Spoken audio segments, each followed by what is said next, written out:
I think for our understanding of the redemptive historical process, justice plays an important role because it is the interaction of God's justice and God's holiness in particular that necessitates the kind of Christological imperative. In other words, why is the work of the cross necessary, right?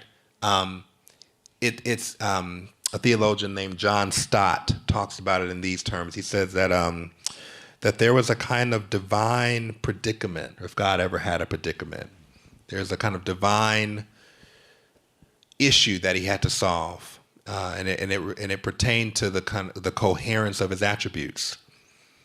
Here's a creator, perfectly holy, righteous, just, all those attributes. There's a fallen creation. There's a desire to be reconciled with that fallen creation.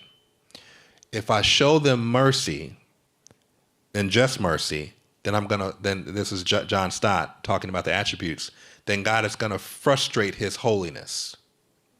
If he just treats them in judgment, then he's gonna frustrate his mercy. So the divine predicament is God wants to act in perfect coherence with all of his attributes as it relates to a desire to save a fallen humanity. This is what necessitates the second person of the Trinity being sent. Well, what I'll do is, in order to satisfy all of my attributes, I'm going to issue justice, but it's going to be placed on a scapegoat so that I can lean and flex into my mercy and my grace towards the fallen humanity, right? So thinking about justice and holiness in particular kind of drives us again to the requisite of the Christological event.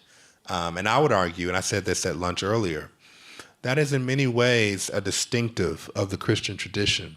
If a worldview has a kind of soteriological or salvific essence to it or point to it, it's very different to suggest that salvation is generated from within the individual somehow. The distinction of the Christian tradition suggests that salvation cannot emerge, cannot be generated from inside the fallen individual. That the salvation is alien to the individual, which is another way of saying other, outside of the individual. This is the language of Paul in Philippians 3. It's an alien righteousness. It's a righteousness that I don't have, that I didn't earn, that is credited to my account. That's a distinctly different thing that I think sets Christianity apart, or at least is definitely fascinating about Christianity. It's a divine accomplishment as opposed to a human accomplishment. Salvation, that is.